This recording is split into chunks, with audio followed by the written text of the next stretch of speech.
Assalamualaikum warahmatullahi wabarakatuh. Bismillahirrahmanirrahim. Yang sangat kami hormati Kiai Haji Muhammad Hasan Mutawakil Allah SHMM selaku pengasuh Pondok Pesantren Zainul Hasan Genggong, beserta beliau Dr. Abdul Aziz Wahab selaku Rektor Universitas Zainul Hasan Genggong. Pada kesempatan kali ini kami akan mempresentasikan sedikit tentang hadis. Pengertian hadis, kedudukan hadis, dan hadis mutawatir serta hadis ahad. Pertama ialah pengertian. Hadis secara umum bisa diartikan sebagai segala yang datang dari Nabi, baik perbuatan maupun ucapan, itu adalah hadis. Dan hadis sendiri diriwayatkan oleh banyak orang atau banyak periwayat, hingga setiap hadis memiliki derajatnya masing-masing, dan setiap hadis belum bisa diterima benar-benar dari Nabi kecuali memang telah disepakati oleh beberapa imam hadis yang telah terkemuka di kalangan umat Islam. Yang kedua ialah kedudukan hadis. Adapun kedudukan hadis pada agama Islam ialah menempati urutan kedua setelah Al-Quran.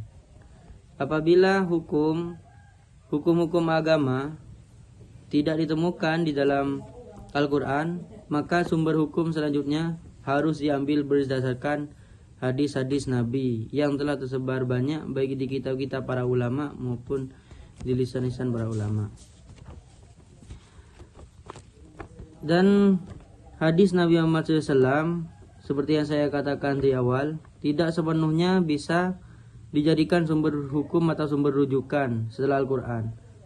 Ada beberapa hadis yang mana hadis itu tidak bisa dijadikan sebagai sumber hukum atau sumber rujukan, seperti hadis dhaif yang mempunyai arti sebagai hadis lemah.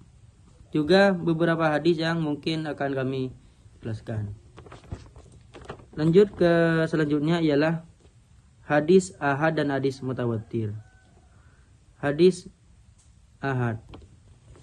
Adapun hadis ahad itu sendiri adalah hadis yang dimana hanya diriwayatkan oleh satu orang saja, atau hadis yang diriwayatkan oleh beberapa orang saja dan tidak sampai pada tingkat derajat mutawatir, dan hadis ini tidak disarankan untuk dijadikan sebagai sumber rujukan atau sumber hukum setelah Al-Quran. Dan yang selanjutnya ialah hadis mutawatir. Adapun hadis mutawatir itu sendiri ialah hadis yang dimana hadis ini banyak diriwayatkan oleh para periwayat, banyak yang meriwayatkan, tapi redaksinya cenderung sama. Banyak yang meriwayatkan cenderung sama. Jadi hadis mutawatir ini sebalikan daripada hadis ahad. Kalau hadis ahad adalah hadis yang diriwayatkan oleh segelintir orang, bahkan satu orang saja.